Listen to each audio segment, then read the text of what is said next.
হযরত ওমর রাদিয়াল্লাহু তাআলা আনহু এর ইসলাম গ্রহণ। যখন ওমর তার বোনের সারা শরীর জুড়ে রক্তধারা প্রবাহিত হতে দেখলেন, তিনি স্নেহ মায়া মমতায় একেবারেই অভিভূত হয়ে পড়লেন। তার সমস্ত রাগ ক্ষণিকের মধ্যে অনুপাতে পরিণত হলো। তিনি শান্ত হলেন, বোনকে স্নেহভরে জিজ্ঞাসা করলেন, কোথায় সে লেখা, দাও আমাকে। তারা বললেন, আগে তুমি অজু করে পবিত্র হয়ে এসো। তখন ওমর অজু করে পবিত্র হয়ে এলো। তারা সেই সূরা হাদিদের ৭টি মাত্র আয়াত বাক্য শরীফ তার হাতে দিলেন। তিনি পড়লেন। পড়ার সঙ্গে সঙ্গে তার মুখমণ্ডল পরিবর্তিত হয়ে গেল। তিনি লজ্জায়, ক্ষোভে ও অনুপাতে মাথা নত করলেন। তিনি বারবার পড়লেন এবং তার হৃদয় ওই সমস্ত কথাগুলোর অসাধারণ সৌন্দর্য মহিমা দ্বারা এমনিভাবে আলোড়িত হল তার মন ও হৃদয়। হযরত মুহাম্মদ সাল্লাল্লাহু আলাইহি ওয়াসাল্লামের প্রতি ও তার ভ্রাতৃত্বের প্রতি অতীব শ্রদ্ধায় ভরে উঠল। সেই মুক্ত তরবারি হাতে নিয়ে তিনি সরাসরি হযরতের কাছে গেলেন। হযরত তখন তার কতিপয় সহচর সহ আলোচনায় রত ছিলেন। যখন তিনি আকরামের গৃহে পৌঁছালেন, যেখানে মহানবী সাল্লাল্লাহু আলাইহি ওয়াসাল্লাম ছিলেন, একজন বলে উঠলেন, ওমর মুক্ত তরবারি সহ এগুলিতে আমাদের অগ্রসরে আসছেন।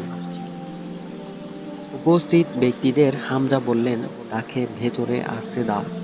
যদি তিনি ভালো মন নিয়ে আসেন উত্তম, নয়তো তারই তরবারি দ্বারা তাকে তার মস্তক আলাদা করব।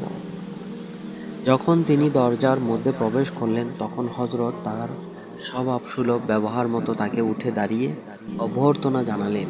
বললেন, হে ওমর, কি উদ্দেশ্য? ওমর উত্তরে বললেন, হে আল্লাহর নবী, আমি আপনার উপর বিশ্বাস ঘোষণা করার জন্য এসেছি। হযরত মুহাম্মদ এবং তার সহচরগণ আশাতীত আনন্দে উচ্চস্বরে প্রশংসা করলেন। সেই এক এবং অদ্বিতীয়, আল্লাহু আকবার, আল্লাহু আকবার, আল্লাহ সর্বশ্রেষ্ঠ, আল্লাহই সর্বশ্রেষ্ঠ। পবিত্র কোরআন শরীফের যে কয়েকটি আয়াত দ্বারা তদান্বিত মক্কার অন্যতম বীর পুরুষ ওমর মন্ত্রমুগ্ধ সর্পের ন্যায় মোহিত হয়ে উঠেছিলেন, যার ইসলাম গ্রহণে সমগ্র ইসলামের ইতিহাসে মোড় ফিরে পেয়েছিল। সেই প্রসিদ্ধ সূরা হাদিসের আয়াত কয়টির অর্থ,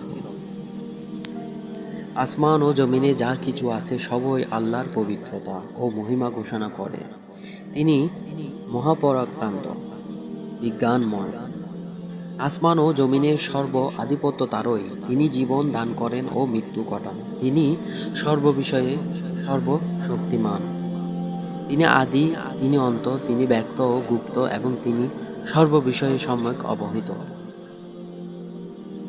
তিনি 6 দিনে আসমান ও জমিন সৃষ্টি করেছেন, অতঃপর আরশে সমাসীন হয়েছেন।